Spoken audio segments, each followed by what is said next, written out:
వల్ల ఆంజనేయ స్వామి యొక్క సంపూర్ణమైన అనుగ్రహం మనకు కలుగుతుందో ఈ వీడియోలో తెలుసుకుందాం. ముందుగా మా వీడియోకి ఒక లైక్ కొట్టి మా ఛానల్ని సబ్స్క్రైబ్ చేసుకోండి. డిసెంబర్ 13వ తేదీ శుక్రవారం నాడు హనుమాన్ వ్రతాన్ని ఆచరించాలి. స్త్రీలు ఉదయాన్నే నిద్రలేచి ఇల్లంతా శుభ్రం చేసుకొని తల స్నానం చేసి ఇంట్లో పసుపు నీళ్లు చల్లుకోవాలి.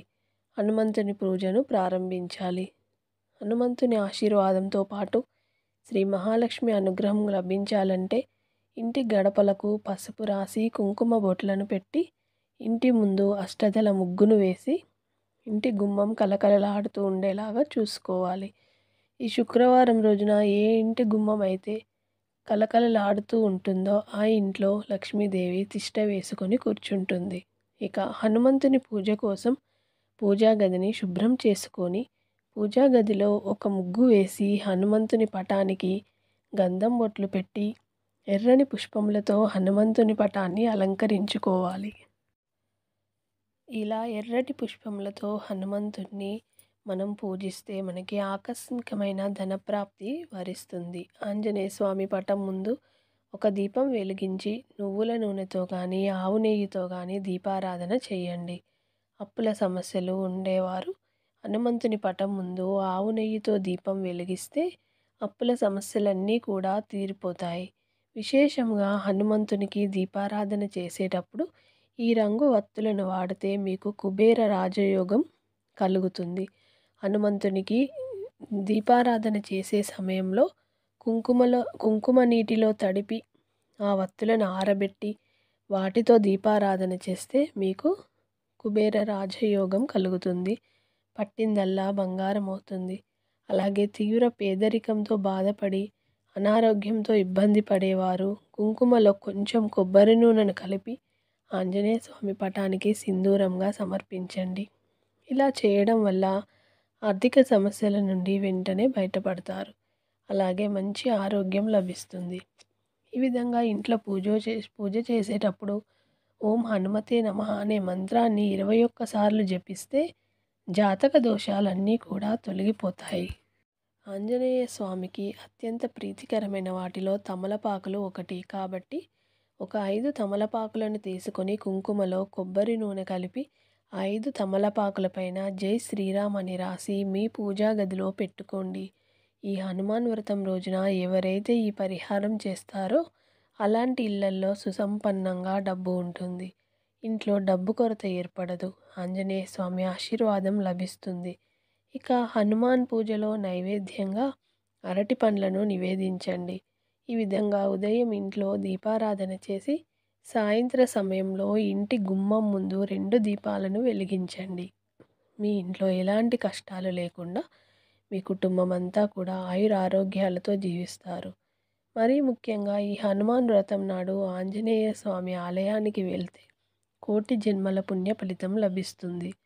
ఆంజనేయ స్వామి ఆలయానికి వెళ్ళి 3 ప్రదక్షిణాలు చేయండి. మనసులో ఉన్న కోరికలు ఏవైనా సరే త్వరగా నెరవేరాలంటే ఆంజనేయ స్వామికి వడమాలను సమర్పించండి. అలాగే అనారోగ్య సమస్యలతో బాధపడేవారు తమలపాకు మాలను ఆంజనేయ స్వామికి సమర్పించండి. మంచి ఆరోగ్యం లభిస్తుంది. హనుమంతుడు బ్రహ్మచర్యుడు కాబట్టి ఎప్పుడైనా హనుమాన్ ఆలయానికి వెళ్ళినప్పుడు పెళ్ళైన స్త్రీలు పొరపాటున కూడా ఆంజనేయ స్వామి విగ్రహాన్ని ముట్టుకోకండి. అలా ముట్టుకుంటే మీకు చెడు జరిగే అవకాశాలు ఉంటాయి. మీకున్న సమస్యలన్నీ వెంటనే తొలగాలంటే ఈ హనుమాన్ వ్రతం నాడు ఆంజనేయ స్వామి ఆలయానికి వెళ్ళి ఆంజనేయ స్వామికి ఆకు పూజ చేయించండి. కుటుంబ కష్టాలన్నీ వెంటనే గట్టెక్కుతాయి. స్వామివారి అనుగ్రహం సంపూర్ణంగా లభిస్తుంది. మీ ఇంటి సంపద బాగా పెరగాలంటే 5 యాలకులను తీసుకొని పర్సులో కానీ బీరువాలో కానీ పెట్టుకోండి. యాలకులకు ధనాన్ని ఆకర్షించే శక్తి ఉంటుంది. కాబట్టి పరిహారం చేయడం వల్ల మీ ఇంట్లో సంపద అనేది పెరుగుతుంది. త్వరలోనే ధనవంతులు అయ్యే అవకాశం కూడా ఉంటుంది. అలాగే మీరు డబ్బు దాచే ప్రదేశంలో ఒక నెమలి ఈకను పెట్టండి. లక్ష్మీదేవి యొక్క అనుగ్రహం మీకు కలుగుతుంది. కొంతమంది ఇళ్లల్లో తరచూ ఏదో ఒక సమస్యలు ఉంటాయి. అలాంటి వారు ఈశాన్య దిశలో ఒక పసుపు కొమ్మును పెట్టుకోండి.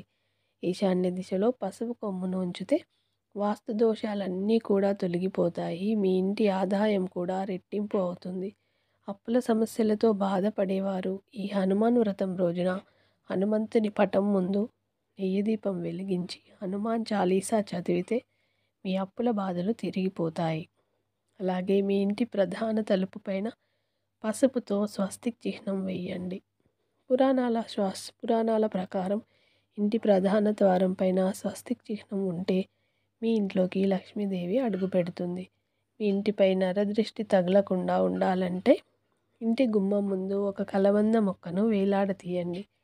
నరదృష్టి సమస్యలన్నీ కూడా తొలగిపోతాయి. అలాగే శని బాధలు కూడా ఉండవు. మీ ఇంట్లో సుఖ సంతోషాలు చేకూరుతాయి. మన హిందూ ధర్మశాస్త్రాల ప్రకారం కలబంద మొక్కను అదృష్ట మొక్కగా భావిస్తారు. కాబట్టి వాస్తుశాస్త్రం ప్రకారం పడమర దిశలో కలబంద మొక్కను నాటితే డబ్బు పరంగా మీ ఇంటికి బాగా కలిసి వస్తుంది. ప్రతి శుక్రవారం రోజున కనకదార స్తోత్రం చదివితే మీ ఇంటికి అపారమైన ధన సంపద కలుగుతుందని వేద పండితులు అంటున్నారు. ప్రతి నిత్యం ఆవు నెయ్యితో దీపారాధన చేస్తే సకల శుభాలు కలుగుతాయి. మీ ఇల్లు పరిశుభ్రంగా ఉన్నప్పుడే శ్రీ మహాలక్ష్మి మీ ఇంట్లో కొలువై ఉంటుంది. ఇంటి గుమ్మం ముందు కూడా శుభ్రంగా ఉంచుకొని గుమ్మం ముందు ముగ్గులు వేస్తే మహాలక్ష్మి ఇంట్లోకి ప్రవేశిస్తుంది. ఉదయం చేసే పూజల కన్నా సాయంత్రం చేసే పూజలకే 1000 రెట్లు ఎక్కువగా పుణ్యప్రాప్తి లభిస్తుంది. ఈ వీడియో కనుక మీకు నచ్చితే మా ఛానల్ని సబ్స్క్రైబ్ చేసుకోవడం మర్చిపోకండి. Thank you for watching. మీ అమూల్యమైన కామెంటుని మాకు తెలపండి.